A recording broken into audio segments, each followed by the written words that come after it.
Hello, everyone. So, when I first started coding in Go, I felt like I was always fighting with my editor. I remember I installed Sublime, and I had no idea which extensions to install. And then when I finally got it set up, I got this mystifying error message.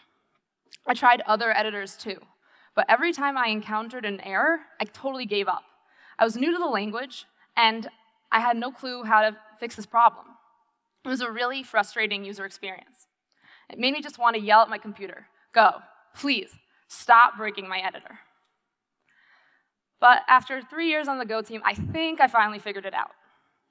So today I'm going to speak a bit about the history of Go tools and editors and their future. In particular, how we're going to improve the Go developer experience.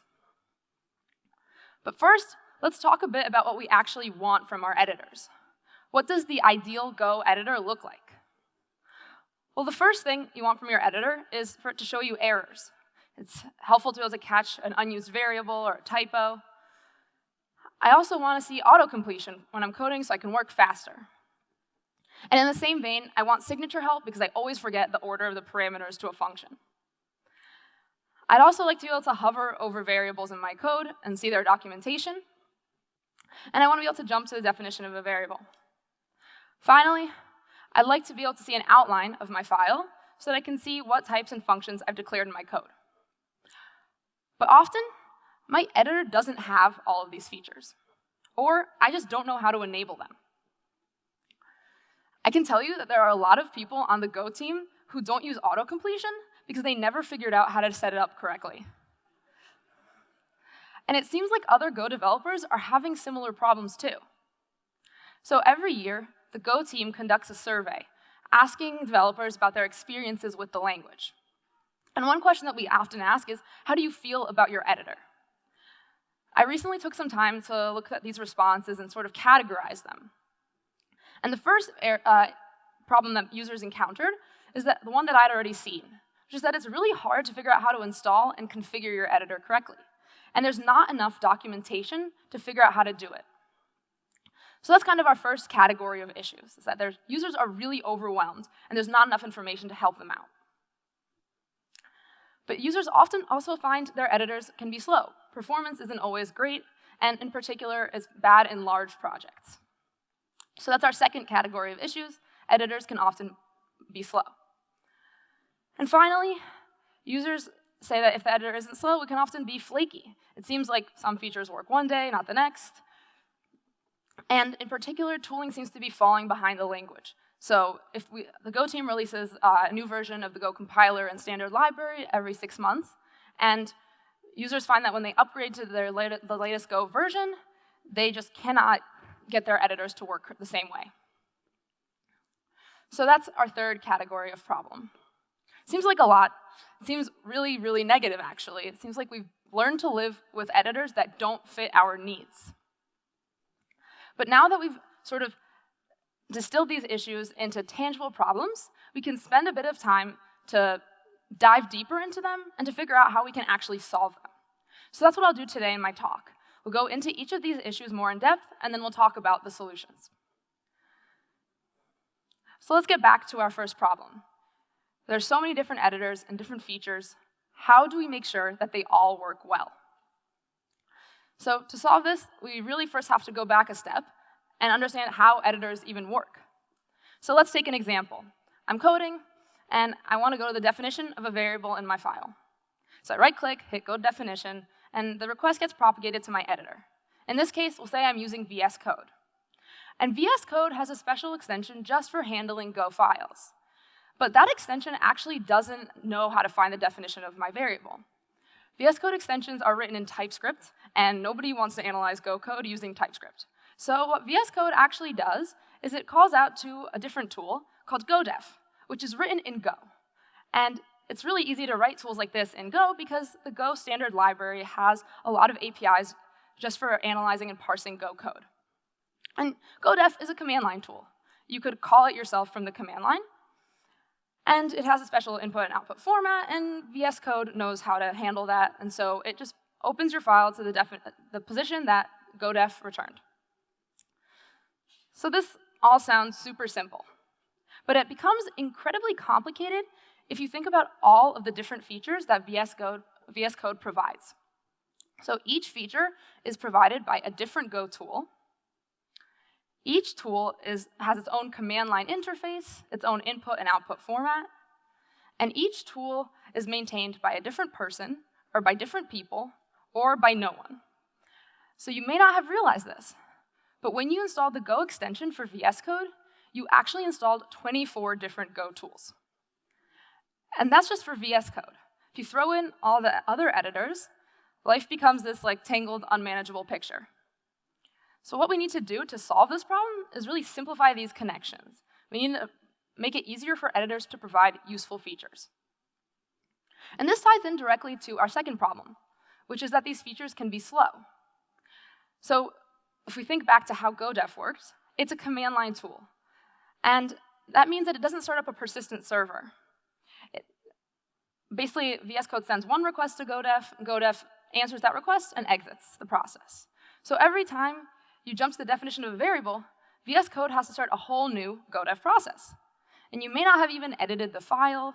You might be jumping to the exact same definition, but GoDef is starting from scratch every time. And no work is being shared between the processes. So that's actually a pretty big deal, because GoDef does quite a bit of work. So each request to GoDef originates from a single file, and GoDef has to read that file and figure out which package it belongs to. And then GoDef has to figure out what other files are in that package, and what package does that package import. So it finds all the dependencies, and then it has to find the dependencies of those dependencies. And by the end of a request to GoDef, it's parsed and read all of your Go files that are in your package and all of its transitive dependencies. And redoing this is fine for a simple example project, but if you do this for a large project with a deep dependency tree, you're going to be waiting for multiple seconds to do a query like find references. So that's a pretty simple answer of why your editors can be slow. Each tool is redoing the work of all of the others. What we need to do to fix this problem is have some sort of shared infrastructure between these tools so that they can cache the results and work faster.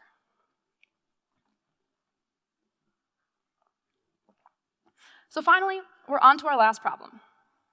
I mentioned this issue of new Go releases seem to break editors, break features, but I didn't really clarify anything about what this means or why this would even happen.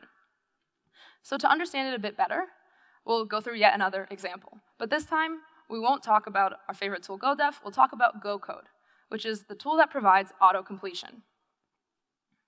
So GoCode has been around for a while. It was written in 2014 by a member of the Go community. And it's actually a really popular tool. It's the default for VS Code and for Vim. And so if you're using autocompletion, you might be likely using GoCode. That means it's probably been used by hundreds of thousands of people over many Go versions. But in Go 1.10, we actually added a build cache to the Go command, the Go build command, and that was totally incompatible with the way that GoCode worked. So it caused it to break. But fortunately, an engineer on the Go team forked it, completely rewrote it, and solved the problem, made it work for Go 1.10. Awesome, right? We got a solution. But of course, it was a pretty negative user experience. It meant that users had to notice that when they upgraded to the latest version of Go, for some reason their autocompletion broke. Then they had to realize that their autocompletion was being powered by this thing called GoCode. They had to find GoCode on GitHub and go through the issue tracker and check out what issues there were and figure out that they have to switch to this new version, new fork of GoCode. And then they had to change the configurations in their editors. So it's a really unpleasant user experience, but hey, at least the problem is solved. Things are going smoothly. It wasn't meant to be. In Go 1.11, the Go team introduced modules, which are the package management system for Go. And the Go team really wanted people to try out modules. But there was such a huge change that they were totally incompatible with not just GoCode, but all of our Go tools. And it's pretty hard to convince people to try something out if we have to say, oh, by the way, you can't use autocompletion anymore, but try out modules. So I ended up actually forking GoCode yet again and rewriting it to work with modules. So now the VS Code Go extension just has to decide between 3 forks of GoCode, depending on your Go version and if you have modules enabled, so that you can get autocompletion. That sounds good to me, right? really sustainable solution. We should just have a fork of Go code for every Go version. I think it'll work great. Of course, what should have happened is that the Go team should have realized that Go code was an extremely important tool to almost every Go user. And we should have invested the effort to help maintain it. A single community member should not be responsible for maintaining a tool that's used by hundreds of thousands of people. It's not fair to expect that tool authors will spend all of their time just burdened with perpetual maintenance and cleanup. And it's just also not fair to Go engineers. You deserve tools that work, and you shouldn't have to go digging through the issue trackers of random tools to figure out, oh, autocompletion's just off today, I guess. But we still haven't really gotten to the root of the problem. Which is like, I've said that Go code broke a lot, but it doesn't, like, why was it breaking?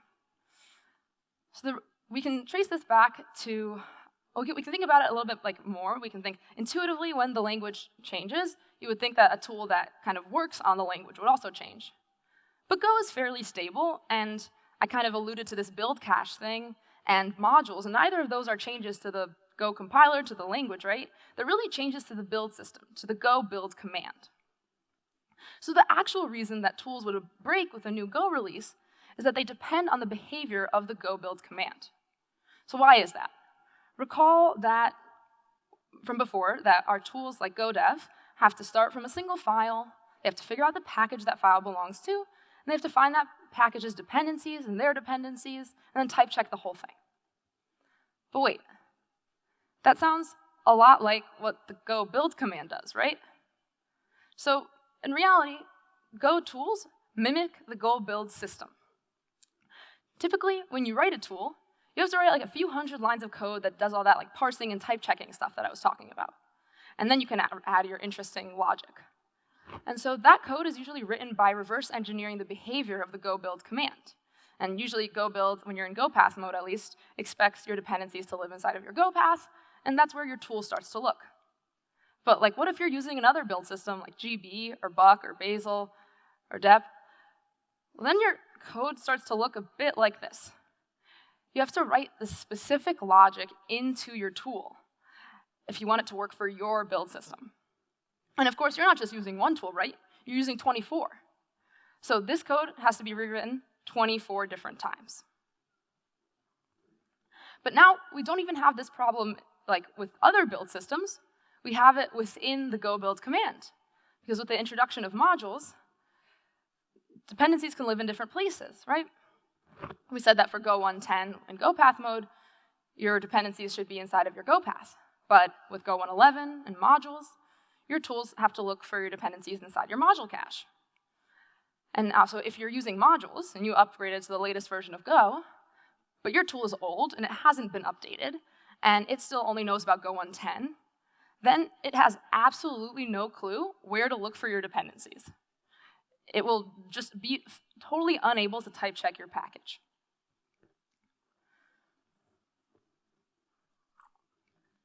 So I think we've had enough drama now. Let's talk about all the different ways. We've talked about all these different ways that your editor is broken and horrible. Let's talk a bit about how we're actually going to fix it. So the first thing we should probably do is make tools that actually work and don't have to be upgraded every 6 months. We need our tools not to rely on the Go build system.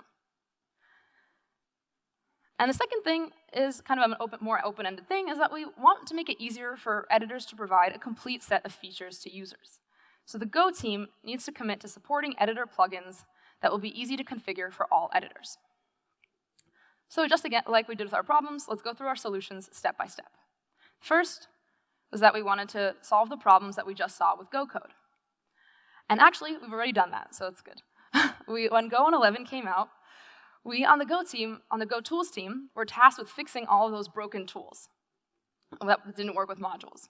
And that was like a ton of work. We decided we didn't want to do that again. So we wrote this API that would be a layer between the tool and the build system, so that you can write your tools the same way if you're using GoPath or if you're using modules, and it'll just work. So let's try rewriting our tool like Go code using this new awesome API. How will it work? Well, remember, I still have to figure out what package my file belongs to. But now, instead of making these guesses and reading the package statement at the top of my file, I'm just going to ask this new API, which is called GoPackages. And I'm going to say, hey, GoPackages, what package does this file belong to? And Go Packages is aware of the build system and has a way of communicating with it. So Go Packages will wonder, hey, what build system am I running in? And then this way, it communicates with a Go Packages driver, which is specific to each build system. And it's the driver that knows about the build system specific information that'll give it the package information. And that driver responds with the correct information about the package, and the Go Packages API sends that through to Go code. So now, instead of that horrible switch statement, my code looks like this. All I'm doing here is asking the Packages API, can you load the package that this file is in? So this API really reduces tool maintenance. Now when the next Go release comes out, I don't have to worry about fixing all 24 of my Go tools. I just have to fix that driver. So it's one change instead of 24. It's a lot more stable this way. Now we come to kind of our second big question, which is, how do we make our tools more usable? We need to pick a set of features that the Go team can commit to supporting for all editors, features that are essential for Go developers. This is a lot more open-ended, and it raises a lot of questions. How do we manage all of these features? How do we even pick the set of features that we should support? Like, what are the essential features for a Go developer? The good thing is that somebody's already solved this problem. So the Language Server Protocol, or LSP, was designed to create a standard protocol for communicating between editors and language servers. A language server is just a local server that runs separately from my editor, and it does essentially the same thing as my Go tools used to do. It just answers questions that the editor asks. So like, hey, can you do this definition? Can you do this completion? And the protocol has a core defined set of features that include all of the ones that I showed you at the beginning of this talk, as well as many others. And so basically, with the Language Server Protocol, we'll turn this image into this one. So instead of having tools for every language, we just have a single language server. And all that the editor has to do is figure out like, what language is this file written in, and then it can route your request to the correct language server. So this works really well, because it allows language teams to write a single language server, and then they support all editors that support LSP. And it also simplifies life for editor writers, because once your editor supports LSP, it supports all languages that have a language server. So it really levels the playing field. So I think at this point, you can kind of see where I'm going with this. For the past few months, my colleagues on the Go team and I have been working on a tool called Goplease, which is the official Go language server. And our mission is to provide great Go support for every editor. It's built on top of the Go Packages API, so it will work for all build systems and with every supported version of Go. And it's built on top of LSP, so it will work with any LSP-compatible editor. The Go team is committed to owning and maintaining Goplease, but we are developing it in collaboration with the larger Go community, so it's been a really unified project. And yes, it is pronounced Goplease, not Goples. And it's currently in an alpha state, so while I will encourage you to try it out, it's not yet stable enough for release. However, we are designing Goplease in such a way that it will ultimately work better, be more stable, and be easier to use than the current Go tools. And the main reason for that is that Goplease will be faster. I kept on talking before about all these command line tools and how they weren't sharing any work, so we've solved this problem with Goplease. All the features will benefit from caching. Goplease is a long-running server, so it holds an in-memory cache of type information, and it reuses it. Many of the old tools were already quite fast, but with Goplease, all of the features are noticeably faster. In particular, things like completion feel instantaneous, often less than a millisecond. And the speed doesn't degrade with modules. Many people also had the complaint that editor features slowed down when modules were introduced, but the in-memory caching in Goplease will allow features to remain fast, no matter if you're using GoPath or modules.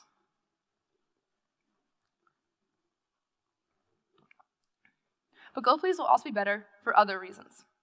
In particular, Goplease will be easier to improve upon than previous Go tools. So in the past, if you wanted to add a new feature to your editor, you would have had to write an entire Go tool for that purpose, and then you'd have to kind of connect it with that editor somehow, maybe having to send a pull request to an editor. It'd be a lot of effort. But with Goplease, adding a new feature is as simple as adding a new function. All the infrastructure is already there. You don't have to worry about this parsing, type checking, caching stuff that I've been talking about. It's already written. So all you have to do is just write your function.